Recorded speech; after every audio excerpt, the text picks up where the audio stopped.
The climate crisis is a fossil fuel crisis. We need to stop drilling for fossil fuels completely. We will rid ourselves from our current dependence on fossil fuels. The fossil fuel industry and the future of humanity are fundamentally incompatible. Ultimately, we and the whole world need to reduce our dependence on fossil fuels altogether. That's great. Good friend Alex Epstein, the moral case for fossil fuels. You must buy The Moral Case for Fossil Fuels. That's his older book, still relevant as ever, and his newest is Fossil Future. Got to get that, of course, as well. Alex, how we doing, brother? Doing great, Mike. I disagree with all those comments, so we have a lot to talk about. How can that be? Why are they wrong? Well, they're wrong for a very simple reason, which is that they're criticizing something and calling for its elimination while ignoring its benefits. So imagine if you did this with antibiotics. You said, well, I don't like the side effects of antibiotics, so let's get rid of antibiotics. But what about the benefits of antibiotics? And fossil fuels, it's particularly striking because they're actually even more beneficial than antibiotics and even more irreplaceable for the near future. I mean, fossil fuels provide us with low-cost, reliable energy on a scale of billions of people in thousands of places. This allows people to use machines to improve their lives instead of living the poverty and endangerment of manual labor lives. And we still have 3 billion people in the world who use less electricity than a typical American refrigerator.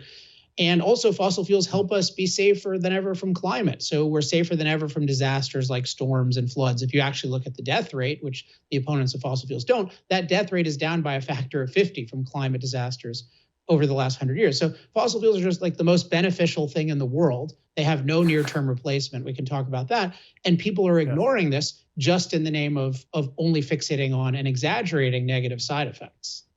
It's pretty amazing that the most beneficial thing in the world could be so effectively demonized and bought by so many people. It's not just a kind of effective thing. It's the most important thing to our human flourishing. And this is one of my favorite things that you've always written about is this anti-human worldview. Can you speak to that a little bit out of these people?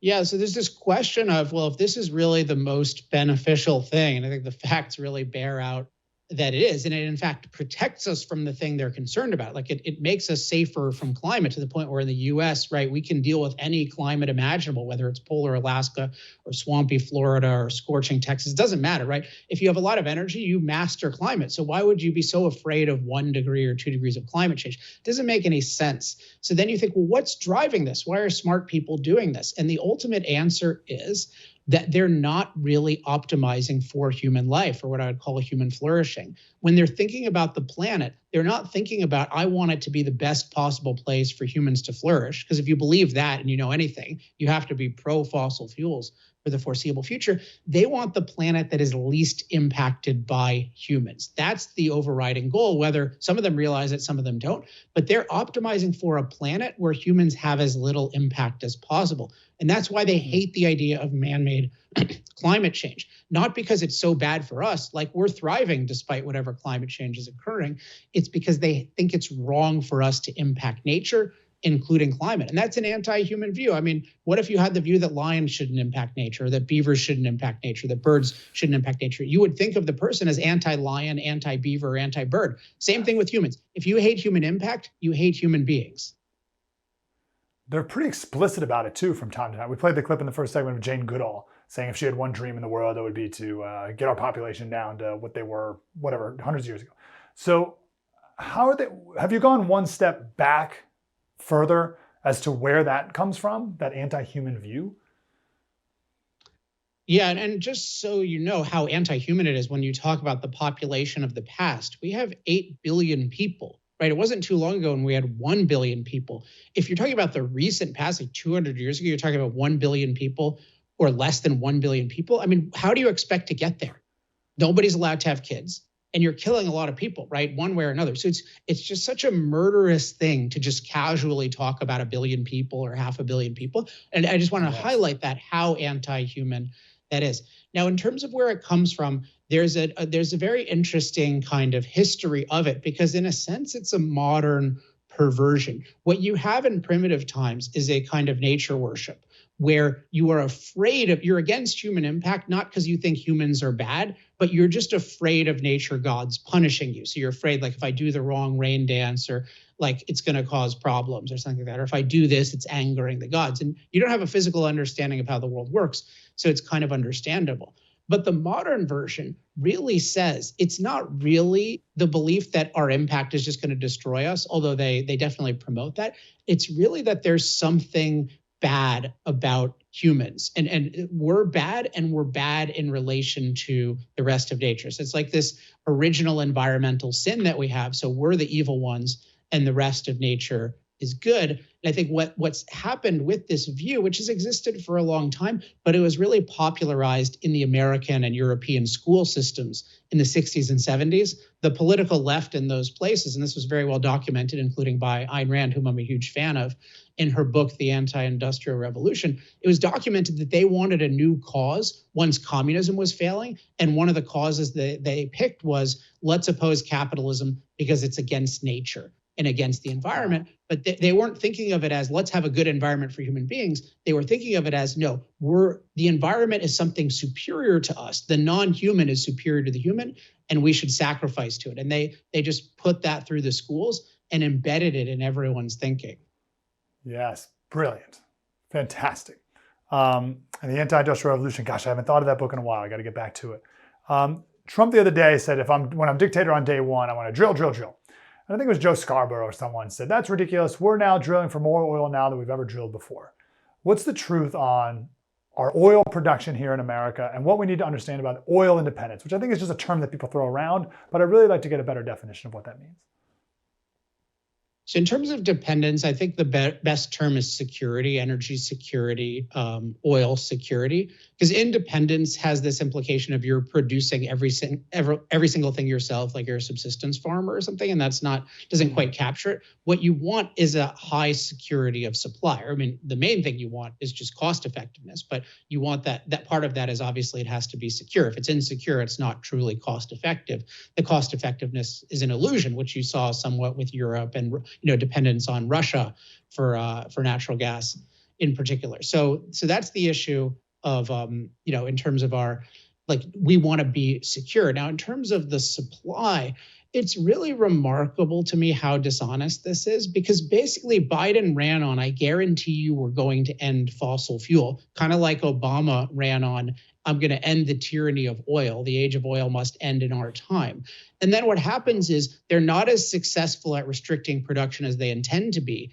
And then they take credit for that. They say, hey, look, production's not so bad under our administration. Yeah, but that's because of the people who opposed you, not because of you. So there were certain dynamics in place that were increasing production, but Biden has done his best to suppress production. So he certainly suppressed production relative to what would have occurred.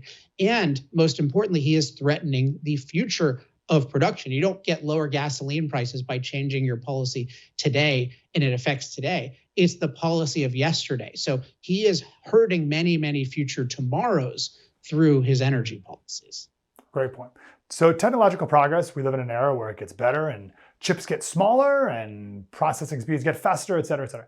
So what do you make of the argument that, sure, Alex, right now it's going to take a lot of solar panels. It's going to take a lot of batteries in order to make up for whatever. I remember on your website, you had a great facts about Elon Musk said, oh, we can have all the world's energy in this area. And you're like, no, it would require like the whole planet to be covered with solar powers and batteries.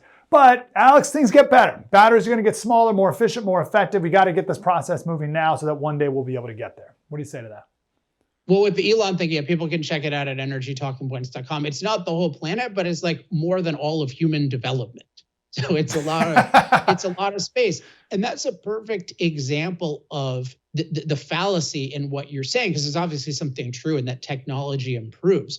But technology improves based on its physical potential and based on economic reality. The way an economy improves and technology improves is you don't just randomly pick things. Like Apple says, hey, I want a renewable phone, so let's make the phones out of wood. And that'll work great because technology is great, right? No, that violates physics. That violates economic reality. That violates functionality. And when you're talking about replacing fossil fuels, you have to recognize why they're so effective in the first place. And as I talk about, particularly in chapter 5 of Fossil Future, fossil fuels are naturally concentrated, which is incredibly valuable. They store a lot of energy in a small amount of space.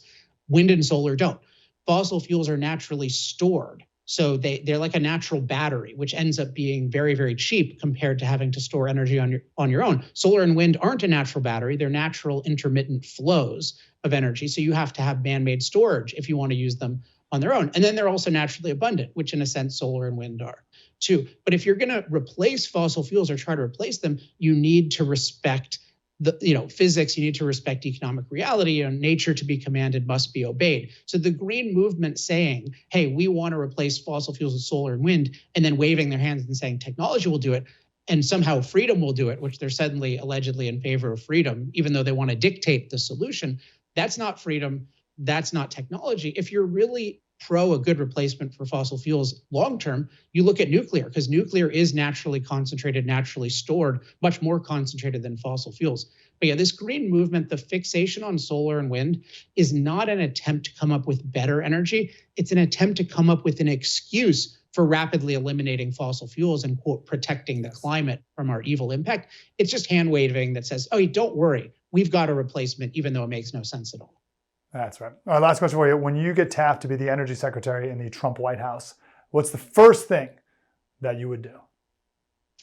Well, I'm definitely not going to be energy secretary. I'm happy to be. I advise about 200 major political offices. I'm very happy doing that. I'm happy to advise President Biden if he wants my advice, or certainly a future Republican president as well. And I'll advise them much more broadly than energy, because Department of Energy is actually pretty limited in what it does. It has a lot of nuclear weapons type stuff. I mean, the major thing you need to do is have a positive, comprehensive, what I call energy freedom platform. And just very quickly, there are just 5 things you need to do that can totally transform America and the world. You need to liberate domestic development. You need to end preferences for unreliable electricity. You need to reform air and water emission standards to use true cost-benefit analysis, which EPA doesn't, which is a disaster. You need to decriminalize nuclear. And then you need to address CO2 emissions long-term, not by punishing America, but by liberating innovation in things like nuclear and deep geothermal, and even solar and wind, if they can ever manage to produce reliable electricity. So I would say have a positive energy freedom agenda and really have good arguments for it. And so that's what I do at Energy Talking Points, and people can check out more at energytalkingpoints.com. No one has thought about this more deeply and profoundly and logically. EnergyTalkingPoints.com. Alex Epstein, The Moral Case for Fossil Fuels, and the newest book, Fossil Future. Go buy it. Alex, always good to talk to you, brother. Keep it up. Thanks, Mike.